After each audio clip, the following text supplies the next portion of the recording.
أعوذ بالله من الشيطان الرجيم بسم الله الرحمن الرحيم رب اشرح لي صدري ويسر لي أمري واحلل عقدة من لساني يفقهوا قولي। তো আপুর আমরা কথা বলছিলাম অডিয়েন্স বুঝে কথা বলা প্রসঙ্গে এবং ইব্রাহিম আলাইহিস সালামের কনটেক্সটে। সো গত পর্বে আমরা দেখেছি যে কিভাবে ইব্রাহিম আলাইহিস সালাম যখন সাধারণ মানুষের সাথে কথা বলছিলেন তখন বলছিলেন যে কে আমাদেরকে খাওয়ায়, কে আমাদেরকে সুস্থ করে, কে আমাদেরকে জীবন এবং মৃত্যু জীবন দেয় এবং পুনরুজ্জীবিত করে। এই একই লাইন অফ আর্গুমেন্টে আপনি যদি কোনো শাসক অথবা ক্ষমতাশালী অথবা অনেক অর্থ সম্পদ প্রাচুর্য আছে এমন মানুষদের সাথে কথা বলেন তাহলে আটকে যাওয়ার একটা সম্ভাবনা আছে। সো দেখেন যে এটা স্কলাররা বলছেন এটা হচ্ছে নমরুদের সাথে ইব্রাহিম মানে এর নাম ছিল নমরুদ, কিন্তু আমরা মনে হয় হাদিসে নমরুদ নামটা জানতে পারি কিন্তু কোরআন থেকে পাই না।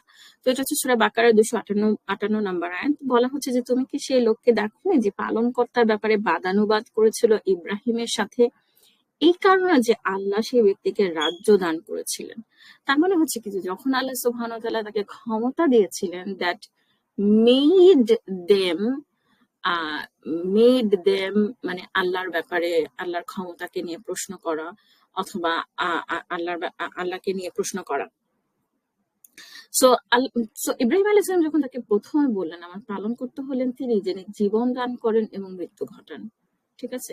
সো এখানে এটা তাফসিরে বা অন্য জায়গাতে আপনি দেখবেন যে বলা হচ্ছে যে তখন নমরুদ একজন লোককে মৃত্যুদণ্ড দিল, আরেকজনের মৃত্যুদণ্ড সে মওকুফ করে দিল।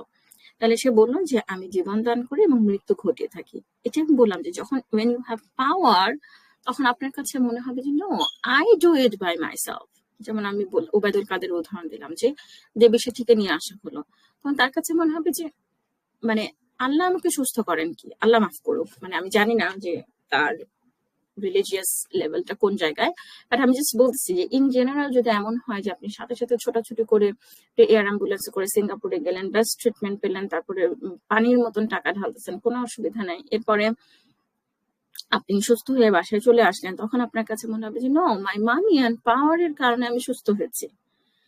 হ্যাঁ, তো এখন সে বলছে যে আমি তখন সে বলছে আমি জীবন দান করি এবং মৃত্যু ঘটিয়ে থাকি, রাইট। তারপরে যখন আপনি চাইলেই যদি এমন হয় যে আপনি আপনার একটা খাবার খাইতে ইচ্ছা করতেছে, আপনি জাস্ট সেই খাবারটা অর্ডার দিলেন, কিনলেন, খাইলেন, তখন আপনার মনে হবে আমি আমাকে খাওয়াই, কে আমাকে খাওয়ায়, ঠিক আছে। মানে এই টাইপের আপনার তখন মনে হবে। তখন ইব্রাহিম আলাইহিস সালাম বললেন নিশ্চয়ই তিনি সূর্যকে উদিত করেন পূর্ব দিক থেকে, এবার তুমি তাকে পশ্চিম দিক থেকে উদিত করো। ইউ সি, তাহলে আমাদেরকে অডিয়েন্সকে এমন কথা বলতে হবে যেটা তার ক্যাপাসিটির বাইরে। এবং তখন কোরআন বলছে তখন সে কাফের হতভম্ব হয়ে গেল। এর আগে ইব্রাহিম আলাইহিস সালাম কি বলেছিলেন, জীবন দেন মৃত্যু দেন, তখন সে বলছে আমি জীবন দিই আমি মৃত্যু দিই। তখন বলছে আচ্ছা ঠিক আছে, তাহলে আমার রাও হচ্ছে যে পূর্ব দিক থেকে উদিত করেন, এখন তুমি তাকে পশ্চিম দিক থেকে উদিত করো, ঠিক আছে। তখন বলা হচ্ছে যে সে কাফের হতভম্ব হয়ে গেল এবং আল্লাহ সীমা লঙ্ঘন সম্প্রদায়কে সরল পথ প্রদর্শন করেন না। আচ্ছা গেল। সো এখন আমার মনে হয় যে আমরা যেটা করতে পারি যে আমরা আরেকটা কোরআনের আয়াত, এটা হচ্ছে সূরা মারিয়ামের 41 থেকে 48 নম্বর আয়াত, ঠিক আছে। আচ্ছা, সো এইখানে এর আগে আমি ইনফ্যাক্ট আমি পুরো একটা ওয়েবিনার নিয়েছিলাম এই এই এই ভার্সগুলোর উপরে। এই জায়গাটায় আমি একটু হাইলাইট করতে চাই যে দেখেন যে বলা হচ্ছে যে ইব্রাহিম আলাইহিস সালাম বারবার বলতেছেন হে আমার পিতা, 41 নম্বর আয়াত থেকে দেখেন হে আমার পিতা, পরের লাইনে 42 নম্বর আয়াত আবার পড়েন হে আমার পিতা, 44 নম্বর হে আমার পিতা, 45-এ হে আমার পিতা। যতবার উনি কোনো না কোনো কথা বলতেছেন, উনি বলছেন আব্বা আব্বা আব্বা, ও my father O my father. প্রচন্ড একটা আকুতি ফুটে উঠতেছে বাবার জন্য, ঠিক আছে। তো আমরা যখন আমাদের ফ্যামিলি মেম্বারদের জন্য করব তখন আমরা এই ইমোশনাল এগুলো করবো, এবং যখন আমরা কমের জন্য করব তখন আপনারা দেখবেন যে ও মাই কম, হ্যাঁ, মানে ও মানে মানে ওখানেও তারা একটা ইমোশনাল কম্পোনেন্ট ইউজ করা শুরু করছেন। যেমন আমি যদি বলি যে ও মাই পিপল অফ বাংলাদেশ, ঠিক আছে, ও মাই ব্রাদার্স, ও মাই সিস্টার্স, মানে যে পয়েন্টটা যে I do care for you, I do care for you.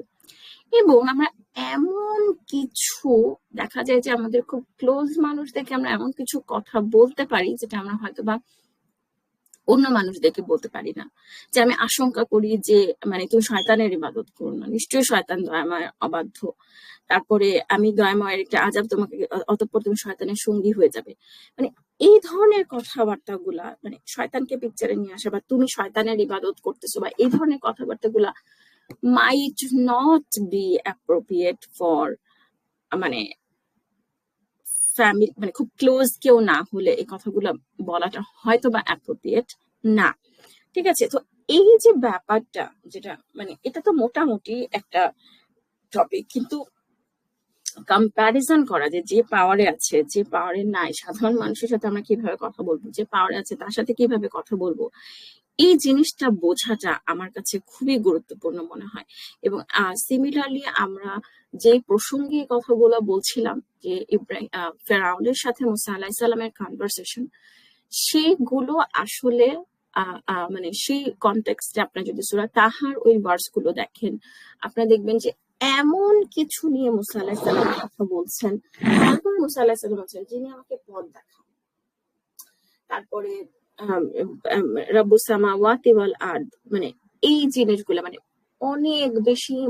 আমি যেহেতু ইকোনমিস্ট, সেহেতু আমার মাথায় এটা বারবার ইকোনমিক্স এরই আসছে যে অনেক বেশি আপনার ম্যাক্রো ইস্যুস নিয়ে কথা বলা হচ্ছে যখন আপনার সে পাওয়ারের কারোর সাথে কথা বলছে, ক্ষমতাশীল অনেক বিত্তশালী কারোর সাথে কথা বলছে।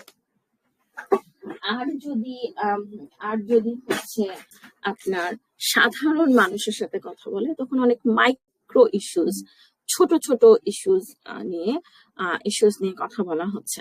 হ্যাঁ, তো এবং যখন আমরা ফ্যামিলি মেম্বারদের সাথে কথা বলতেছি, ইব্রাহিম আলাইহিস সালাম তখন বলতেছেন যে ইয়া আবাতি, ইয়া আবাতি, ইয়া আবাতি।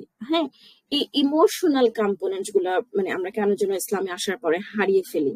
মানে ইসলামে আসার পরে যেটা দিয়ে শুরু করেছিলাম, we become the mister correct person, যে সবাইকে কারেক্ট করবে, তাকে কেউ কারেক্ট করতে পারবে না। ঠিক আছে, জান্নাতের ঠিকাদারি নিয়ে আমরা প্রস্তুত হয়ে গেছি, কে জান্নাতে যাবে, কে জাহান্নামে যাবে। we start distributing জান্নাত and জাহান্নাম। এই প্রচন্ড অ্যারোগেন্ট অ্যাটিটিউডটা যেন আমাদের না আসে। ঠিক আছে, আজকে এইটুকুই আপুরা। আগামী পর্ব থেকে আমরা আবার ক্রোনোলজি অফ ইভেন্টস চলে আসবো। আমাদের নেক্সট ক্রোনোলজিক্যাল ইভেন্টস হইতেছে জাদুকরদের সাথে মুসা আলাইহিস সালামের কম্পিটিশন। জাযাকুমুল্লাহ খাইরান শোনার জন্য। সালামু আলাইকুম ওয়া রাহমাতুল্লাহি ওয়া বারাকাতুহু।